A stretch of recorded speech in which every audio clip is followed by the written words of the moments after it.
Soy Andrea Alemán, soy profesora de Historia del Arte de la Universidad de Las Palmas, de Gran Canaria. Y pues tengo que dar las gracias a Ramón Salas por haberme invitado, a Ramiro Carrillo, que fue además quien me llamó para cursar la invitación a participar en este curso. Y también quisiera dar las gracias, por supuesto, a TEA y a su personal maravilloso que siempre, hasta la fecha, siempre me han recibido con los brazos abiertos, ¿no? Después de esta charla que voy a impartir ahora, habrá una breve pausa y luego iniciaremos un coloquio con Raquel Ponce y con Joaquín Artime, artistas que están muy involucrados en esta faceta artística de la performance y de la actividad como con el cuerpo. Y por supuesto, me imagino que cualquier pregunta, cualquier indicación o duda que tengan, pues será perfecto luego para animar el diálogo, ¿no? Cuando hablé con Ramiro y con Ramón, con los dos, quedó claro que había que plantear un poco la historia de los años más recientes, del arte más reciente, que se ha producido en Canarias y concretamente, en mi caso, pues por haber trabajado mucho aquí, desde luego, mucho aquí en Tenerife, pero también en Las Palmas, pues un poco dar una visión de los artistas que han estado, digamos, elaborando un discurso a través de la performance, a través de la idea de la apropiación objetual, de la idea de lo infraleve, es decir, de todo aquello que vamos a ver hoy en esta conferencia. Yo no quisiera que todo se quedara en solo una provincia o solo una parte de las Islas Canarias, porque realmente la actividad es continua y hay una transmisión permanente de una isla a otra. De hecho, hay artistas, están aquí además algunos que han trabajado aquí conmigo, que hemos trabajado después en algunas galerías de Las Palmas, de la zona de Las Palmas, tanto en la ciudad de Las Palmas de Gran Canaria como en otros lugares. Es decir, que hay una continua movilidad de los artistas y que a pesar de las dificultades que tenemos para mover exposiciones, que todos los que estamos aquí más o menos lo sabemos que son tremendas, pero sin embargo sí tengo que decir que por parte de los creadores nunca ha habido ningún problema, todo lo contrario, han aportado muchísimo para poder hacer esa, digamos, esa movilidad, ¿no?, entre las islas. En principio, yo quisiera empezar a describir de alguna manera o definir un poco qué es la performance o cuando hablamos de performance, qué queremos decir. Realmente la idea más que nada era hablar de Juan Hidalgo, de la herencia de Juan Hidalgo y también un poco de los artistas que han trabajado en torno a Clara Muñoz, ¿no? Pero aparte de eso, por supuesto, de otros artistas que han tenido repercusión en los últimos años y artistas con los que he tenido el placer además de trabajar, que están aquí. Hay una revisión que hizo Fran González en el año 2001, una exposición titulada Radio de Acción, en la cual él planteó una especie de historia de la performance en Canarias. Y de ese texto interesante y además muy esclarecedor, porque realmente él agrupa artistas e incluso artistas que no consideramos performáticos, como puede ser el caso de Manolo Millares, lo cita, porque en un momento determinado Manolo Millares se hace filmar por Alberto Portera, porque era su médico, haciendo una especie de performance con una arpillera y autoamortajándose en una arpillera, ¿no? Entonces, en este sentido, Fran González hace una visión muy generosa, da una visión muy generosa, pero a mí me gustó mucho esta definición, ¿no? El cuerpo como espacio de habitación de la idea. Es decir, el cuerpo se convierte, por lo tanto, en el eje fundamental para entender lo que es la performance. Y se ha dado en los últimos años, desde luego los últimos 40 años, sin equivocarnos, en Canarias y en Las Palmas concretamente, una importancia, se ha dado una importancia grande a lo que es la actividad performática.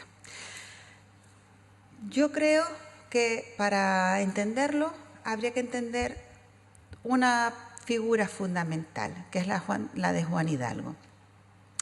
Juan Hidalgo, al que vemos aquí a la izquierda en esta fotografía, inicia su carrera como músico, como pianista profesional, pero a partir de una serie de encuentros y de participar en distintos encuentros de música experimental, da el salto hacia una serie de composiciones musicales en las cuales además el silencio es importantísimo, y además conoce a Walter Marchetti en Milán, ¿no? A partir de ahí ellos van a formar un grupo que llaman Zag, y Zag, igual que había ocurrido con Dada, no tiene significado. Es decir, cuando usted no sepa nada que decir, diga Zag. Y, hay muchísimos etcéteras que son una especie de poemas visuales que hacen con la palabra Zag. Pero además Juan Hidalgo empieza elaborando un discurso no solamente desde la música, sino desde su propio cuerpo. Y los conciertos Zag van a empezar a tener cada vez más importancia. Estamos hablando de los años 60, 64, empiezan a tener actividad, 64, 65, 67, tenemos aquí esta invitación a 2 conciertos Zag de Juan Hidalgo y Walter Marchetti con una exposición de Sistiaga, ¿no? ¿Cuál es la actividad de un concierto Zag?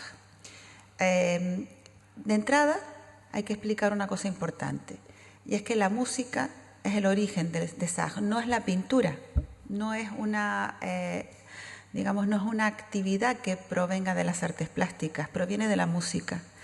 Y por lo tanto los silencios y los tiempos están medidos de una manera milimétrica. Cuando vemos un concierto Zag, yo he tenido la fortuna de asistir a algunos de ellos, vemos como Juan Hidalgo, por ejemplo, puede estar manteniendo durante 5 minutos sin mover ni una pestaña un elemento en alto y de repente lo baja.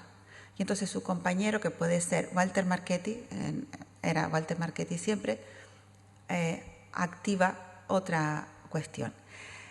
Juan Hidalgo nos contó una vez a un grupo de alumnos míos en Las Palmas que para hacer los conciertos Zag es fundamental entender que el cuerpo del artista es el que está construyendo el espacio alrededor. Es decir, es capaz de construir un espacio alrededor aunque esté absolutamente quieto y sentado delante de una mesa o delante de un elemento de cualquier tipo que él elige, ¿no? También nos contó una anécdota. Nos contó una historia que le ocurrió hace muchos años. En un momento determinado iban a hacer un concierto Zag y falló Esther Ferrer, que era la mujer que estaba también con ellos en Zag y que, aunque no está dentro del grupo exactamente, pero que participó activamente en muchas ocasiones. Y llamó Juan Hidalgo a una actriz tan reconocida como Julieta Serrano, una actriz acostumbrada a actuar en público, a actuar en el teatro, ¿no? Y nos contaba que cuando estaba en medio de la performance, de repente notó un temblor enorme en la silla, y eran los temblores de Julieta Serrano, porque le confesó después a Juan Hidalgo que para ella, una actriz acostumbrada a declamar, a moverse en el escenario, esa quietud absoluta y forzosa del concierto Zag había sido terrible. Es decir, para ella fue una experiencia terrorífica, ¿no? Es decir, que el concierto SAG, la actividad que Juan Hidalgo despliega, evidentemente tiene que ver también con esa idea de la contención y del absoluto dominio del cuerpo. Por otra parte, entendemos que SAG además tiene una importancia extraordinaria en lo que sería la España de los años 60. Tenemos que pensar que el primer concierto SAG que hace Juan Hidalgo con Walter Marchetti en España es en la Galería Juana Mordó, y también ocurrió una cosa, era una performance, es decir, ellos estaban haciendo la actividad del concierto SAG mientras que el público debía estar quieto. Pero el público en aquel momento, muy entusiasta, pensaron que era un happening para participar todo el mundo y se lanzaron al escenario donde estaban ellos y fastidiaron el concierto SAG, ¿no?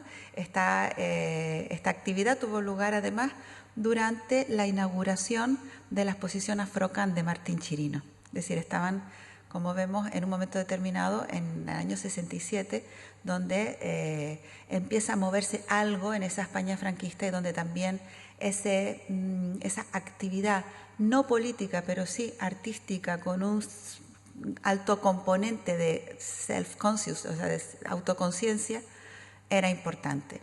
Una de las cuestiones más curiosas de esto es que hay en el año 65 en Madrid un artista argentino, Alberto Greco, muy amigo de Martín Chirino y muy amigo de Manolo Millares, que también había organizado una serie de actividades, entre ellas el traslado de un trozo de madera a través del metro de Madrid, para lo cual había convocado a todos sus conocidos, sus amigos, mediante unas tarjetas muy bien pautadas, igual que todas las tarjetas SAG, son siempre casi una partitura musical. De tal minuto a tal minuto vamos a estar en el metro de Atocha, de tal minuto a tal minuto vamos a estar en tal sitio, y a esa actividad que nosotros hoy día lo vemos como algo absolutamente inocente. Imagínense los nervios de la policía en aquel momento, pensando que era una actividad de carácter político. Y, por supuesto, como todos estos artistas, además, siempre eran sospechosos de ser revolucionarios y demás, pues el seguimiento que tuvo por parte de la policía franquista fue terrible. Una de las cuestiones de SAG también, y eso lo decía muchísimo y lo dice mucho Juan Hidalgo, es que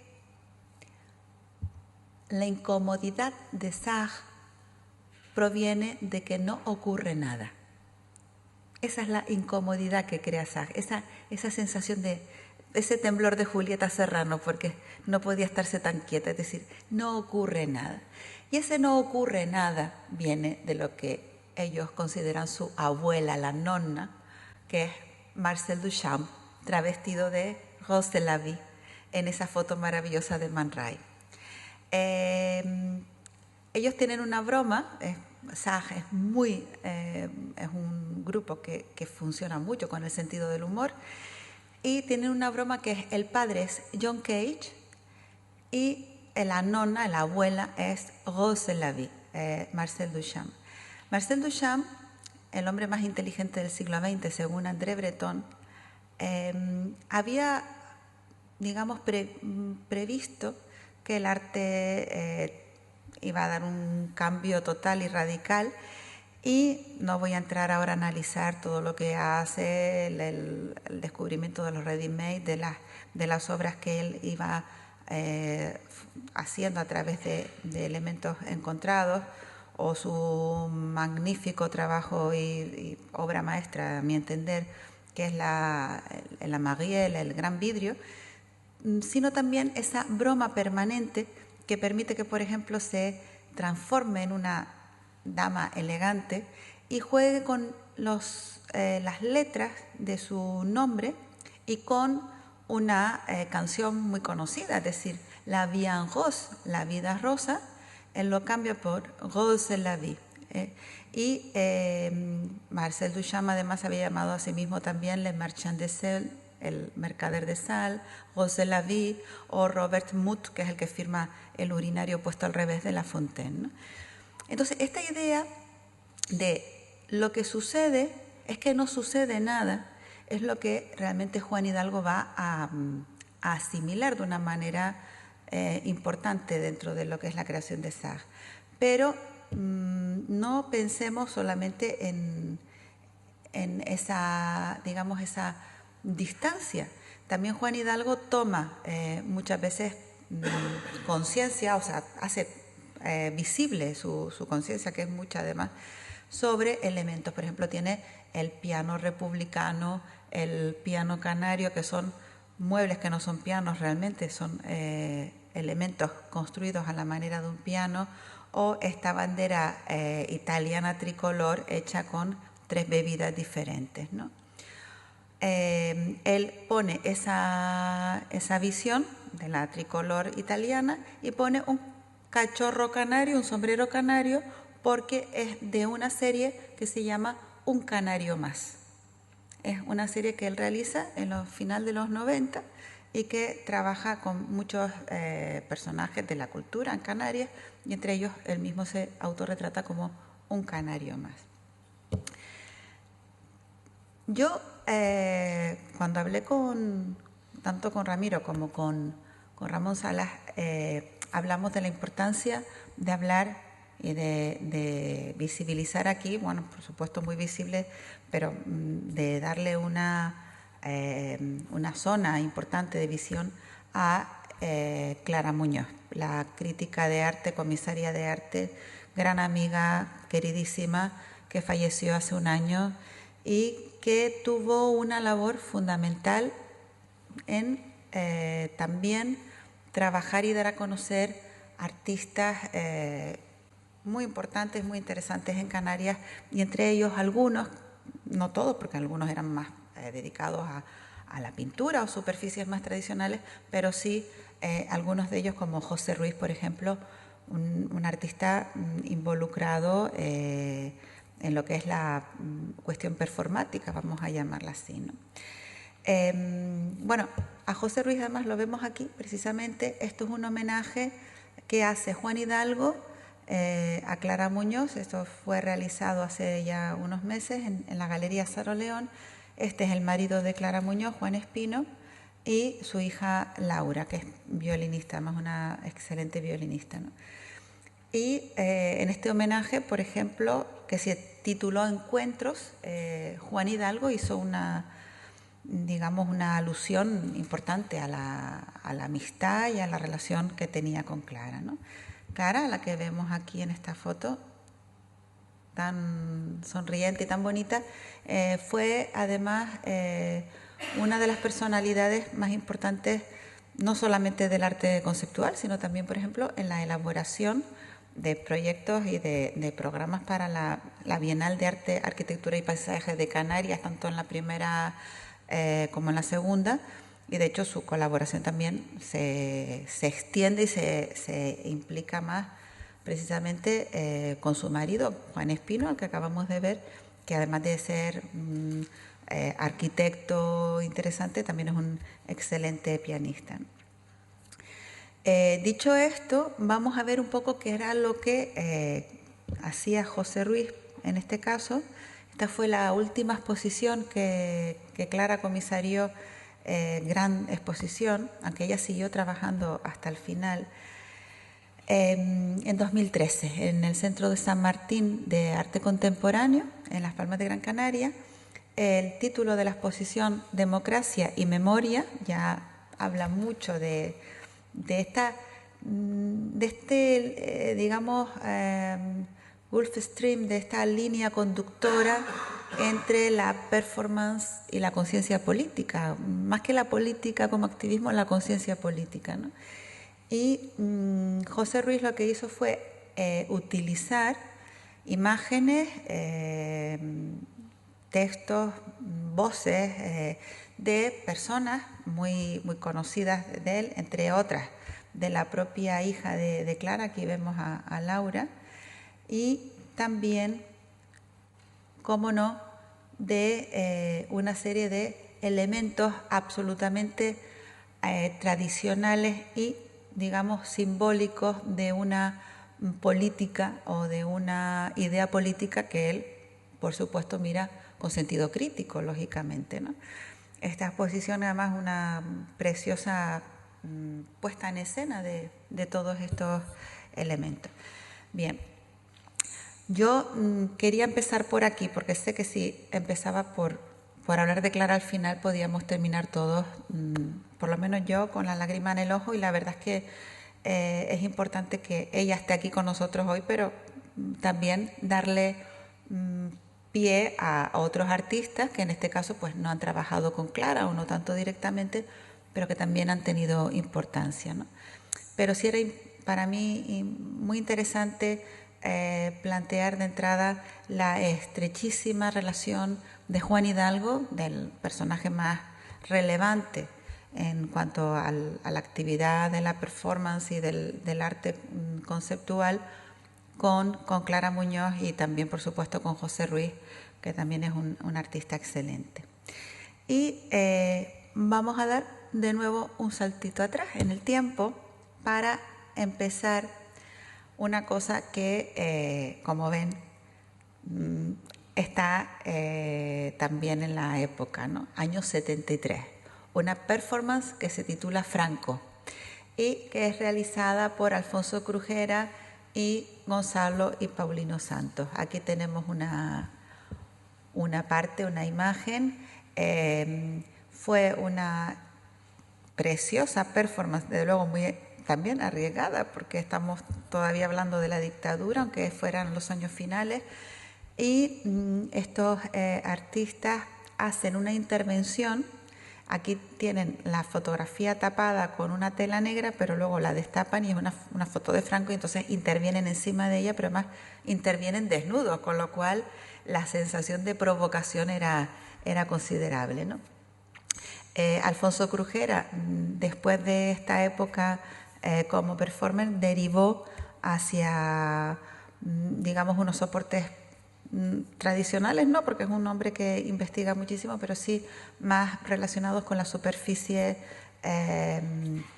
de una dimensión, de dos dimensiones, perdón, como es el caso de la pintura, pero también con actividades con el tema de las fotocopiadoras, de la electrólisis, escultopinturas, es decir, hay todo un arsenal de historias aquí que contar de cada uno de los artistas, lógicamente, pero un poco la idea era dar una visión general. No podemos hablar del arte en Canarias y de la actividad visual, política, performática y considerabilísima de todo tipo de lo que ocurre en Canarias sin hablar de César Manrique, ¿no? En el año 1974, cuando inaugura César el almacén en Arrecife, uno de las personas que estuvo ahí con él fue Pepe Dámaso y está reseñado como una performance. En realidad no lo fue, digamos, en el sentido más ortodoxo del término. Sí se puede ser ortodoxo hablando de una heterodoxia, pero sí por lo menos que hubo una intencionalidad. César era un hombre extraordinariamente visual y además visual con su cuerpo también, ¿no? Y aquí lo vemos también en una movilización ciudadana contra la imparable construcción de hoteles y de apartamentos en Lanzarote, y vemos cómo él se involucraba continuamente.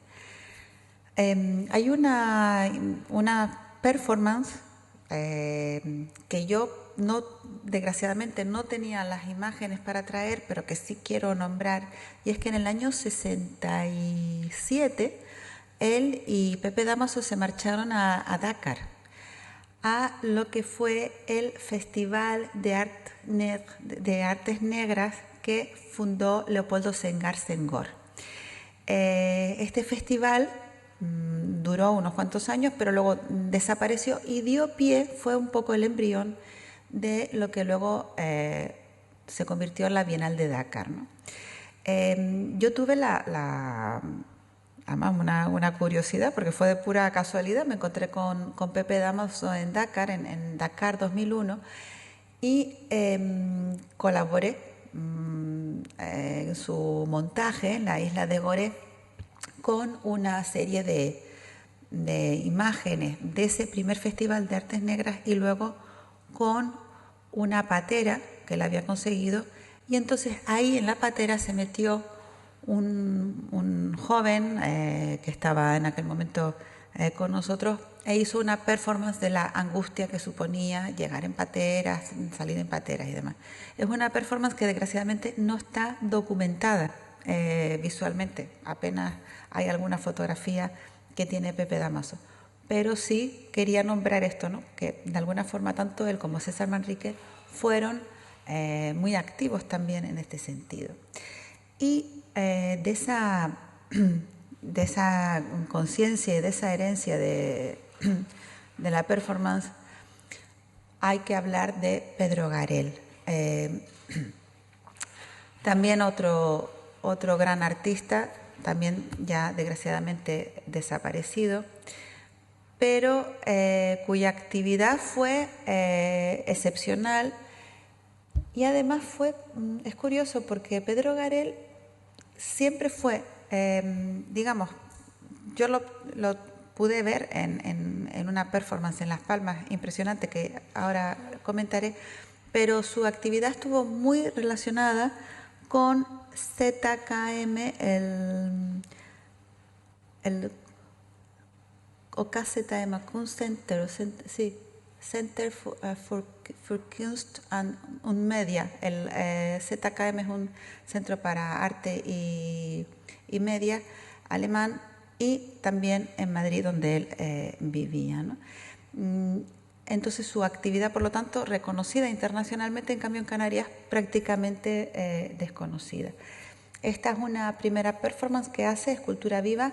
Él siempre, o casi siempre, trabajó con Rosa Galindo.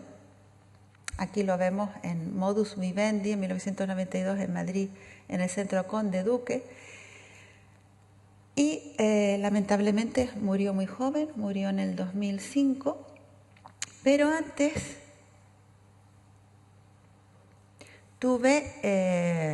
tuvo una performance en Las Palmas, en el Gabinete Literario, con, digamos, con una carga emotiva muy intensa, porque fue un homenaje a Manuel Padorno, que acababa de fallecer, ¿no? Pedro Garel, por lo tanto, trabaja su cuerpo como si fuera una actividad, digamos, escultórica, pero también hace muchísimas intervenciones con fotografías, con vídeos, con todo tipo de elementos. Y Rosa Galindo es la que también trabajaba siempre con él, ¿no? A veces, cuando hablamos de parejas de artistas, es difícil saber dónde empieza la creación de uno y dónde acaba la creación del otro. Y hablando de Manuel Padorno, él hizo también una labor importante. Cuando hablamos de Manuel Padorno, hablamos del poeta que se marchó a Madrid junto con Martín Chirino y Manolo Millares en el año 54, pero luego regresa a Las Palmas.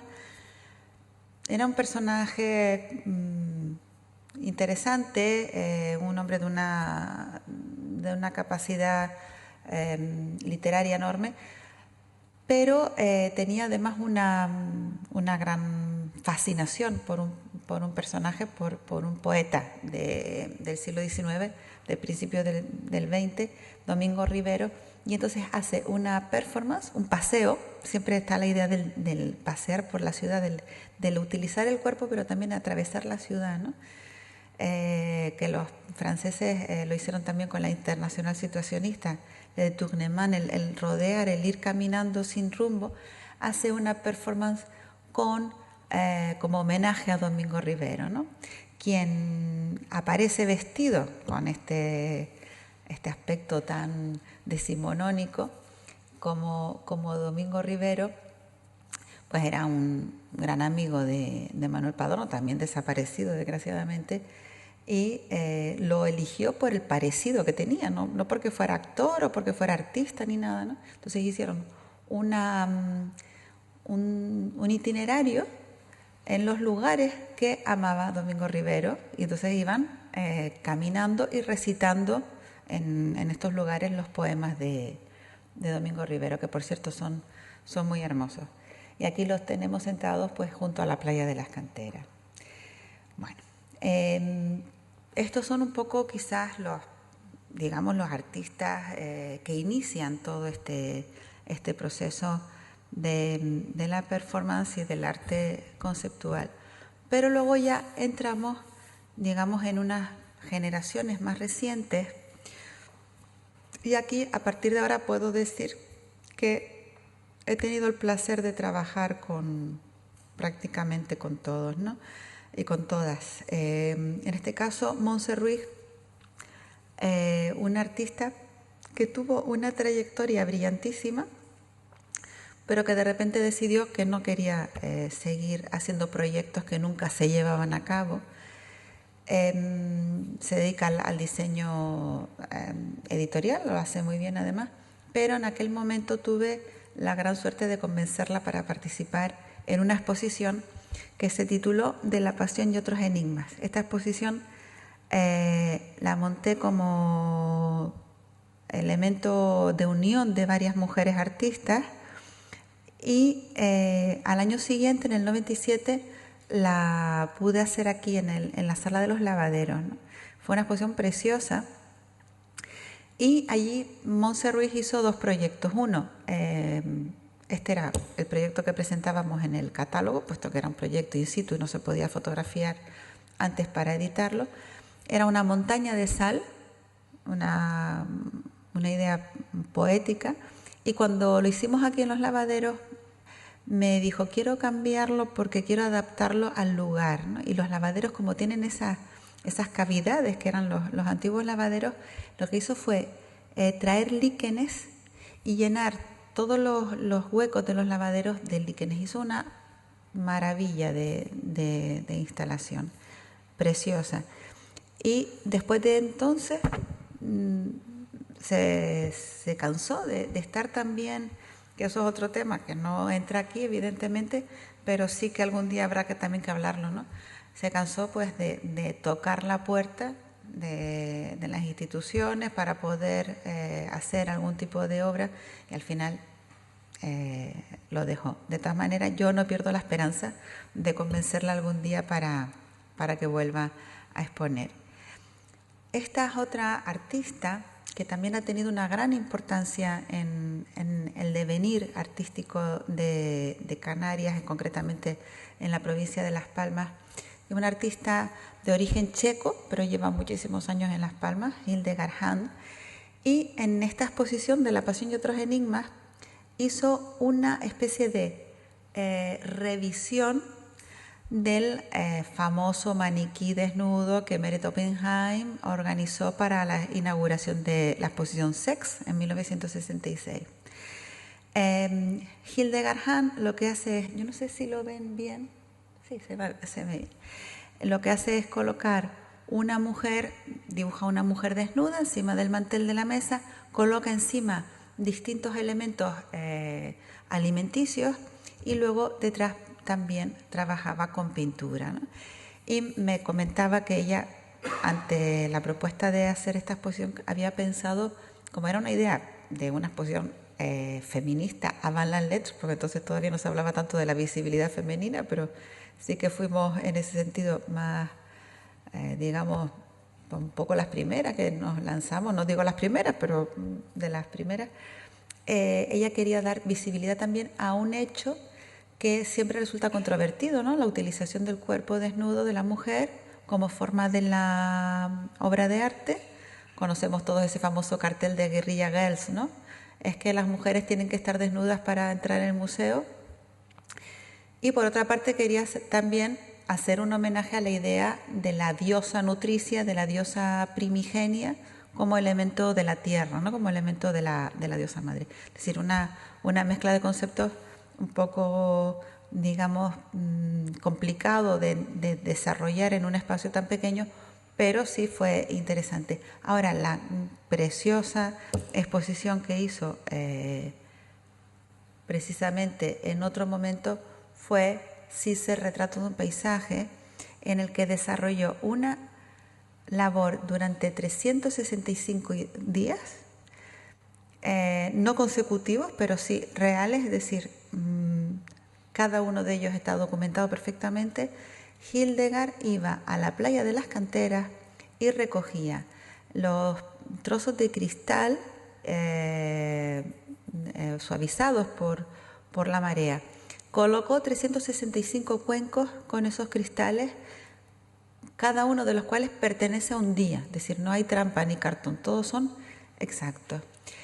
Creó una bellísima instalación en el centro de la Regenta y a los lados colocó los diagramas en los cuales iba anotando pulcramente todos los días la recogida de los cristales. En la parte superior de la Regenta puso los trozos de los ladrillos hidráulicos que también estaban recogidos por el mar y fotografías en blanco y negro de las Cícer realizadas por ella. Por eso llamó así a la exposición Cícer, Retrato de un paisaje, ¿no? Y yo sé que desde luego fue una exposición magnífica y que Hildegard además en esta exposición, digamos, hizo lo que había sido su gran deseo durante muchos años, ¿no? Además hay que hablar de ella como personaje.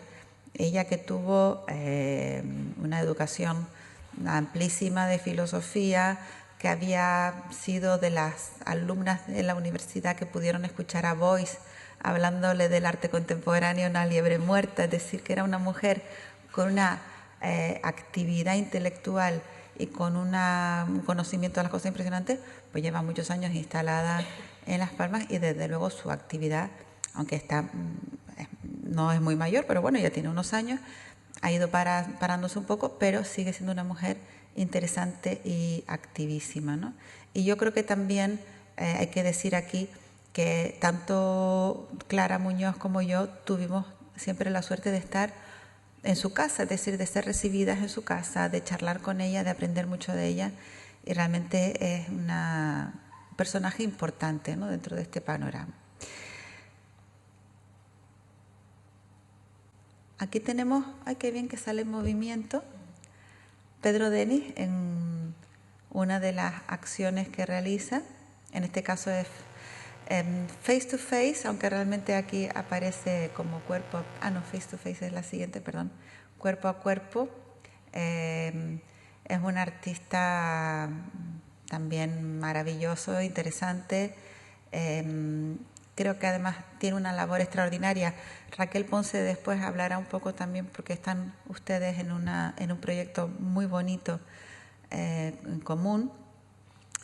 Y bueno, aquí lo vemos, en este caso además Pedro Denis empieza como diseñador, se da justo la inversión de la trayectoria de Montse Ruiz, ¿no? Curiosísimo.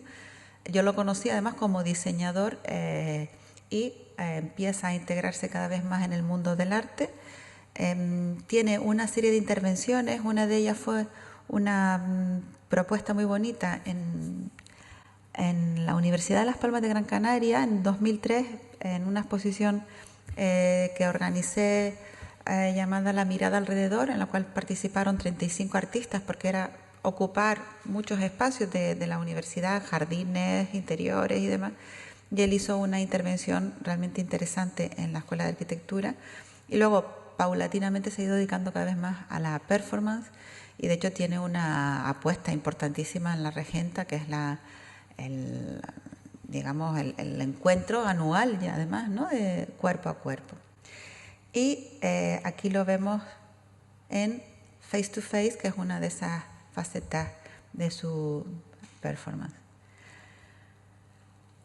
Pedro Denis también estuvo, igual que Raquel Ponce, igual que muchos artistas que están ahora mismo haciendo grandes e importantes aportaciones al arte en Canarias, en dos encuentros que tuvieron lugar en la finca de Osorio. En 2001 fue titulado Nur, Naturaleza, Utopía y Realidades, y en 2003 fue titulada Espacios Mestizos. El encuentro fue organizado y comisariado, ideado por Orlando Brito, actualmente director del CAM, y fue una experiencia magnífica porque lo que hizo fue invitar a una serie de artistas de todo el mundo y hacer que artistas canarios, sobre todo muy jóvenes, ¿no? ¿Tú estuviste en la primera, Raquel, o en la segunda? No, tú no estuviste. Ah, justo. Te imaginaba y no sé por qué. Bueno, pues gente extraordinariamente interesante participó como colaboradores directos de cada artista, ¿no? La idea era también invadir, en el mejor sentido de la palabra, toda la finca de Osorio, todos los bosques de alrededor, y esta es la obra que de hecho aparece en la portada del catálogo de Nur, de Monique Bastian, me comí una ahí, perdonen, aquí con Monique, que es una maravillosa obra entre los árboles y que se titula Mediodía se escribe con luz, ¿no? Monique Bastian es una artista holandesa afincada en Valencia hace muchos años. Ha trabajado aquí en varias ocasiones, estuvo en la exposición de la Segunda Bienal de Arte, Arquitectura y Paisaje de Canarias que organicé en el Círculo de Bellas Artes, y pues su actividad fundamentalmente está en la idea de enlazar elementos naturales, elementos de la naturaleza, con materiales que son prácticamente invisibles, es decir, siempre la sutileza, ¿no? el apenas atravesar esos límites. Estamos derivando a una apuesta que es arte, digamos, más de carácter, no tradicional, porque no lo es, pero sí de un carácter estático, ¿no? Pero es que también en estos dos encuentros hubo una importantísima aportación de la performance, y de hecho Juan Hidalgo participó con un concierto SAG aquí, y también un artista que luego vamos a ver, Iván Ballesteros, con Pérez y Joel, también hicieron actividad performática. Todo está recogido, afortunadamente, hay dos estupendos catálogos, pero bueno, la actividad de la performance, como es en movimiento, siempre es conveniente poderla ver después en vídeo.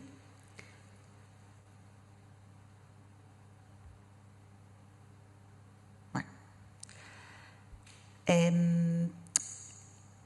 la idea de una zona diferenciada, por así decirlo, entre Canarias, me parece interesante por tener que afinar mucho y delimitar mucho las cuestiones, ¿no? Y la idea también era un poco ver cómo el paisaje se utiliza como elemento importante para la creación artística. En este sentido fue de ambulatorio de una jornada, una propuesta desde el Centro Juan Ismael en Fuerteventura en 2007, en la cual participaron artistas también de todo el mundo realizando obras de tipo land art, intervención en la naturaleza, y la idea era para que pudiéramos ver toda esa creación artística, porque si no era imposible. Lo que hicieron fue arte casi invisible, ¿no? para el común de los mortales. Ya yo voy mirando el tiempo para no pasarme. Lo que hicieron fue invitarnos a una serie de personas relacionadas con el mundo artístico y trasladarnos durante toda una jornada a través de Fuerteventura para que pudiéramos ver las obras creadas. La idea era muy buena, el problema es que la ejecución es complicadísima, porque claro, estamos hablando, por ejemplo, este es el antiguo aeropuerto abandonado de Fuerteventura. Entonces aquí no había nada, o sea, solamente puedes llegar si te llevan, pero si no, no lo ves, ¿no? Había cosas muy interesantes, pero creo que ese tipo de intervenciones tiene que tener una infraestructura mucho más amplia, más rica, y eso creo que es muy interesante para lo que es las instituciones políticas, o sea, que se den cuenta que realmente el paisaje se puede mirar también de otra manera, pero claro, hay que poner los medios para que la gente se pueda involucrar y pueda conocerlo, ¿no? Y hablando de esta, digamos, división o amplificación de los escenarios, también hay una propuesta que me parece muy interesante, que fue la de la de Álvaro Rodríguez Fuminaya como director del CAM, que fueron 7.0 y 8.1 en 2007 y 2008. Y fueron propuestas en las cuales se utilizaba la ciudad como lugar para la obra de arte. Es decir, había una exposición, digamos, el corazón de la exposición dentro del edificio del CAM, pero después hay un plano, que lo podemos ver aquí, donde están señalizadas las piezas que se podían encontrar en la ciudad, ¿no? Y eso me parece que es maravilloso, porque es la forma de hacer salir a la gente a la calle y de intensificar la interrelación con el público. Bueno, ahí están. Queda un graffiti estupendo en la calle Mendizábal, pero queda muy poco más de esa propuesta, pero bueno, siempre estamos a tiempo de retomarla. Y bueno, y aquí aquí está Raquel, en Corpografías. En el año 2011-2012 tuve la gran suerte de que me invitaron para ser comisaria de Área 60 y Raquel Ponce hizo una performance en el momento de la inauguración, que además luego nos explicará perfectamente ella, pero que es muy interesante porque se convertía la performance después en la obra que quedaba en las paredes de la sala. Y bueno, ella nos lo explicará mucho mejor, pero además Raquel viene del mundo de la danza también, Raquel, y bueno, aparte de tener una formación importante, ¿no? Además, fue alumna mía, que tengo la suerte de que puedo decir que fue una alumna mía y es una artista maravillosa. Bueno, pues ella hizo su exposición en torno al cuerpo y la tituló así Corpografías. Aquí la vemos con parte de esos fragmentos de siluetas que quedaban después en la pared. Y aquí hice 3 propuestas, no quiero alargarme demasiado para no resultar tampoco pesada. Rocío Arévalo hizo también una propuesta muy interesante, que era el espacio que ocupa, medir cuerpos de personas, y esas personas, pues a su vez, ella las filmaba mientras se estaban envolviendo en una cinta métrica, excepto ella misma, a la cual envolvía en una cinta métrica, pues el que entonces era su pareja, ¿no?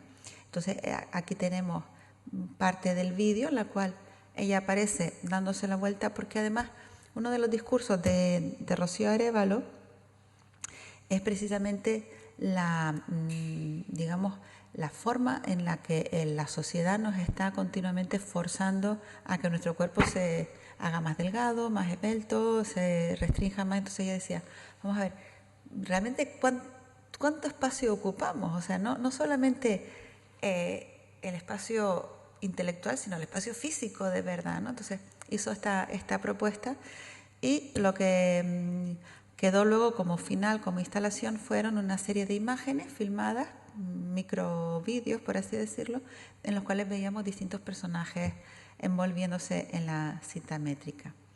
Aquí tenemos también otra artista que participó en este proyecto, Las huellas del cuerpo, Davinia Jiménez, que utiliza el cuerpo de una forma diferente, lo utiliza captando imágenes muy secuenciadas y utilizando además el dibujo como si fueran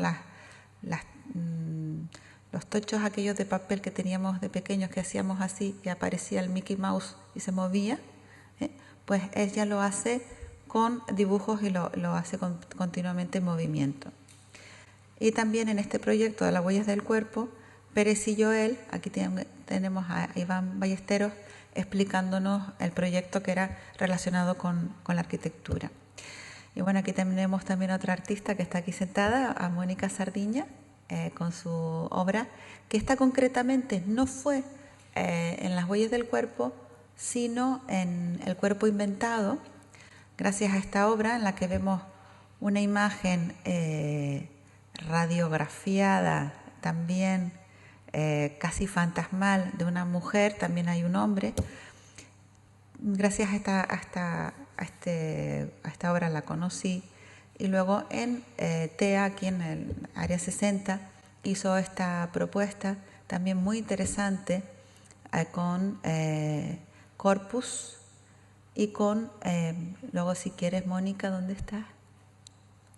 Luego si quieres intervenir sería estupendo, ¿no? Que pudieras intervenir para hablar un poco también de ese espacio infraleve que había entre la vestimenta y el personaje que dejaba el cuerpo vacío, ¿no? Y luego por fin, ya termino, Joaquín Artime, que también está aquí, va a participar después en la mesa redonda, con una obra titulada Azúcar añadido, en la cual juega muchos palos, porque Joaquín también es un dibujante excelente y habla del cuerpo, habla de la relación entre las personas, de la necesidad de la piel, y le pone un título además muy sugerente, ¿no? Azúcar añadido, y con él pues cierro esta intervención. Así que a partir de ahora, pues, si quieren, hacemos un pequeño descanso y luego podemos hacer la mesa redonda, ¿les parece?